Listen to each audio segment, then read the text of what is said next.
Good morning, students. In Mathematics 3 Probability and Statistics, in Unit 1 Basic Probability, today we learn about the basic definition of probability. The first definition of a probability is a experiment. So what is experiment? Experiment, it is defined as an operation which can produce some well-defined outcomes.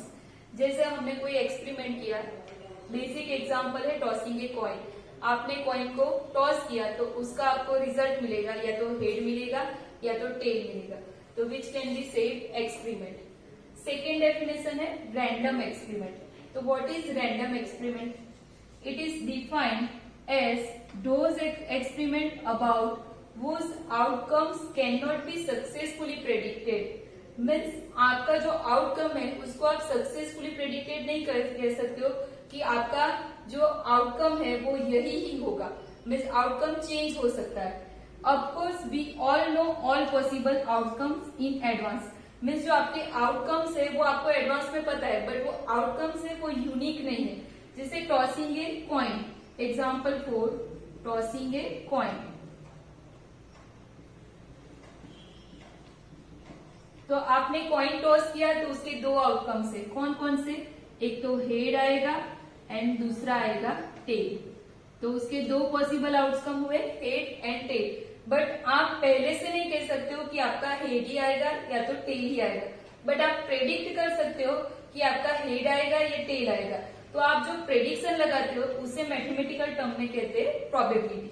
तो random experiment वो है कि जिसमें आपको उसका outcome पता है, but outcome कौन सा आएगा वो नहीं पता है, which is called a random experiment. Now third definition, sample space. तो the set of all possible outcome of a random experiment is called a sample space. Means आपने जो एक्सपेरिमेंट किया उसके जितने भी पॉसिबल आउटकम है, जैसे कॉइन का दो पॉसिबल आउटकम है एच एंड टी. जैसे दूसरा आप ले सकते हो डाइस, एग्जाम्पल 4 डाइस. तो डाइस आपने फेंका नीचे तो उसके आपके पास कितने आउटकम हो गए? 6. 1 2 3 4 5 6. आप सब खेलते होंगे, लूडो में डाइस होता है. तो लूडो में आपके पास 1 आएगा, 2 आएगा, 3 आएगा, 4 आएगा, 5 आएगा, 6 आएगा. तो उसके जितने भी पॉसिबल आउटकम्स है उसे हम क्या बोलेंगे? Sample space. Same sample space for tossing a coin which will be H and T, where H is for head and T is for T. It is generally denoted by S. तो हम इसे लिखेंगे die के लिए जो है वो S1 है एंड दूसरा कॉइन के लिए उसे डिनोट करेंगे S2. Elements of a sample space is called sample points. That means 1 है वो हमारा फर्स्ट सैंपल पॉइंट है फॉर S1 के लिए. सेम ईयर H है वो आपका क्या होगा? Sample points. तो ये हमारी बेसिक डेफिनेशन है प्रोबेबिलिटी के लिए, जो एक दूसरे के साथ को रिलेटेड है. Okay. Next definition, event. What is an event?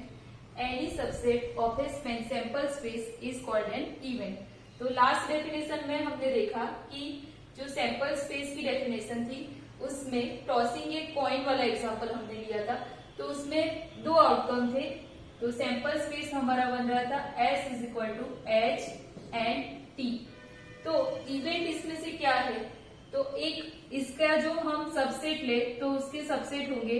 एक तो S1 बनेगा H, दूसरा सबसेट बनेगा S2 T. तो जो S1 है H, उसको हम नाम देंगे इवेंट. तो any subset of a sample space is called an event. उसमें और भी सबसेट हो सकते हैं, एक तो 5 होएगा और दूसरा H एंड T बोथ वाला S, राइट. तो event is any subset of a sample space is called an event. Now impossible event. तो the subset 5 of a sample space S is called impossible event. तो जैसे कि हमने यहाँ पे दो सबसेट बनाए थे, S1 के एक है H, S2 T, तीसरा सबसेट कौन सा बनेगा? 5. तो जो 5 हमारा सबसेट है उसको हम नाम देंगे इम्पॉसिबल इवेंट. यहाँ पे हम तीसरा सबसेट बना देंगे 5. तो 5 is an impossible event.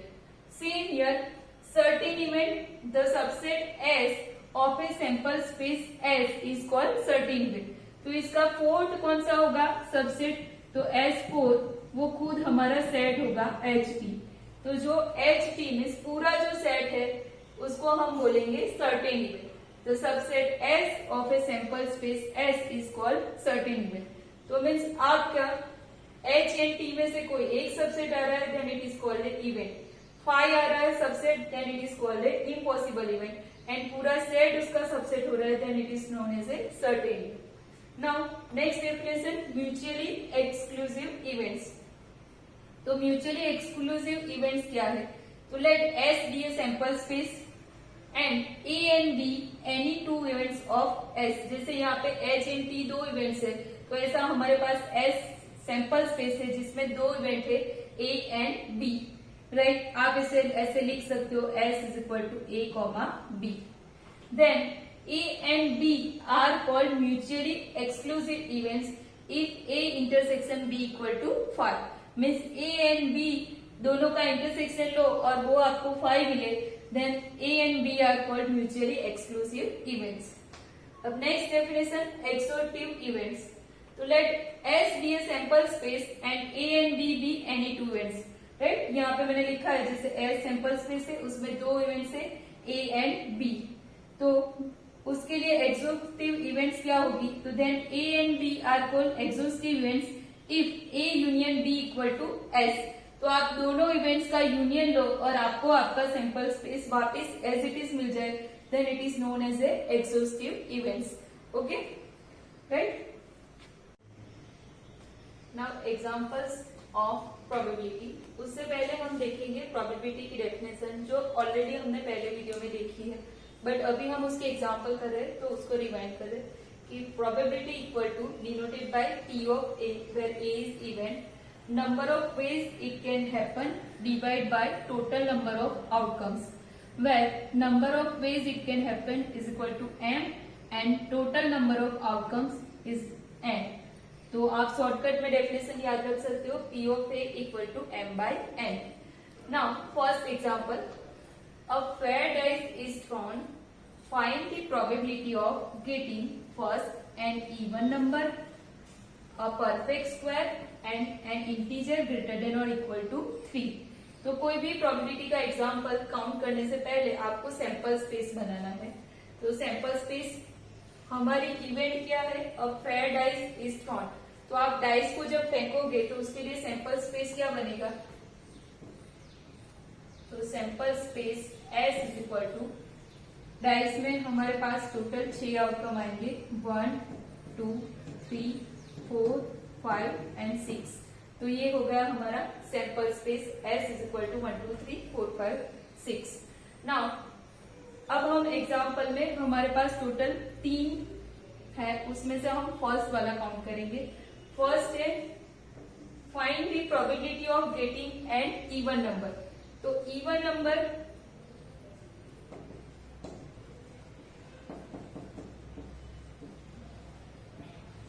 Number कब आएगा?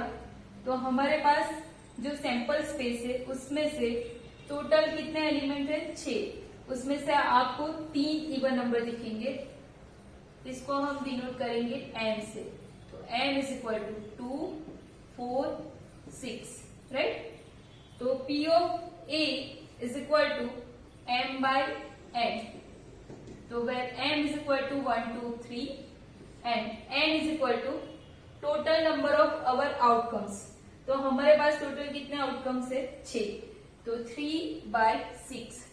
तो probability of getting an even number is equal to 1 by 2। Now second,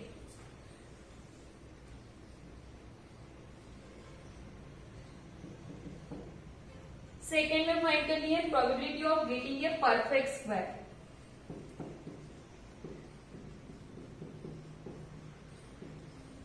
तो हमारा डाइस ऐसा होगा। अब डाइस में टोटल परफेक्ट स्क्वायर जब आपको कब मिलेगा? तो ऐसे जब 1 आएगा, 2 आएगा, 3 आएगा, 4 5 एंड 6, राइट, ऐसे दिखेगा। तो उसमें से परफेक्ट स्क्वायर आपको किस में दिख रहा है? एक तो 1 और एक 4, बाकी किसी में परफेक्ट स्क्वायर नहीं बन रहा। तो आपके पास परफेक्ट स्क्वायर मिलेगा उस टाइम पे सिर्फ दो ही पॉसिबिलिटी है, एक तो जब 1 आएगा डाइस पे और एक जब 4 आएगा। तो m हो गया हमारा 1 and 4। Now p of a is equal to by definition m by n, where m is equal to दो ही इवेंट है 1 and 4, तो 2 डिवाइड बाई n, n हमारे पास है टोटल 6 नंबर, तो 2 divide by 6 is equal to 1 by 3, right. Now third, an integer greater than or equal to 3, an integer greater than or equal to 3, right. तो आपका integer 3 से greater than होना चाहिए और equal भी होना चाहिए। तो आपके आउटकम्स में टोटल 6 नंबर है 1 2 3 4 5 6, उसमें से 3 से ग्रेटर देन तो 4 5 6 है और हमें इक्वल टू साइन भी बोला है, तो हमें 3 को भी इंक्लूड करना है। तो हमारा m होगा 3 4 5 6, राइट।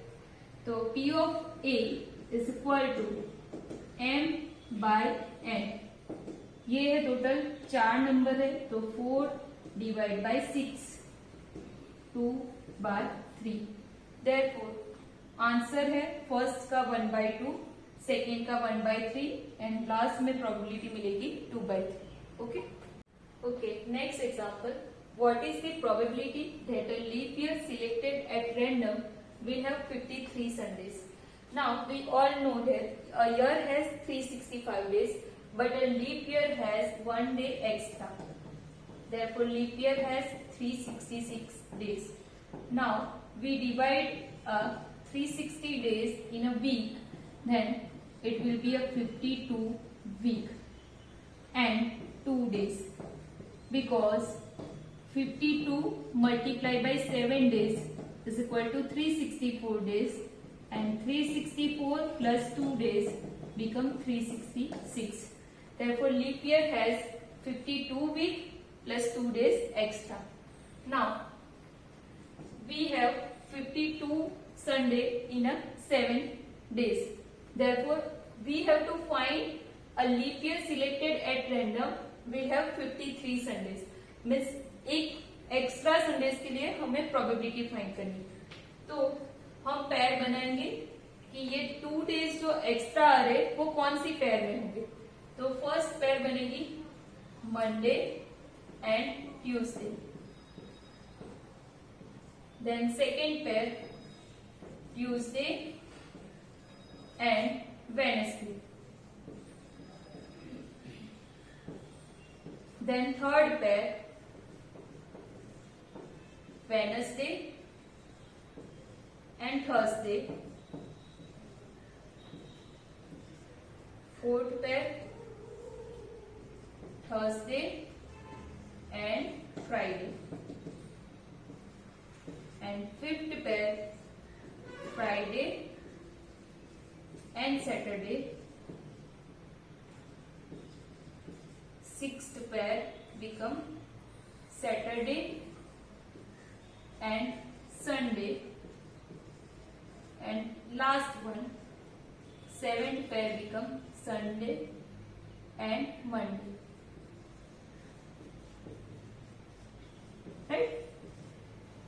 2 डेज के लिए हमारे पास टोटल 7 पॉसिबिलिटी है कि वो मंडे ट्यूसडे हो सकते हैं, या तो ट्यूसडे वेडनेसडे हो सकते हैं, या तो वेडनेसडे थर्सडे हो सकते हैं, Thursday Friday, same way last Sunday and Monday हो सकते हैं। तो टोटल हमारे पास जो पॉसिबिलिटी है प्रोबेबिलिटी की फॉर्मूला में, वो टोटल पॉसिबिलिटी है 1 2 3 4 5 6 7। तो P of A is equal to m by n में हमारे पास n क्या है 7, उसमें से संडे कितनी बार आ रहे हैं, तो आप यहाँ पे देख सकते हो कि संडे हमारे पास लास्ट दोनों इवेंट में आ रहे सिर्फ 2 बार, तो m हमारा होगा 2। Therefore, probability of getting a Sunday in a leap year is equal to 2 by 7. Okay, right.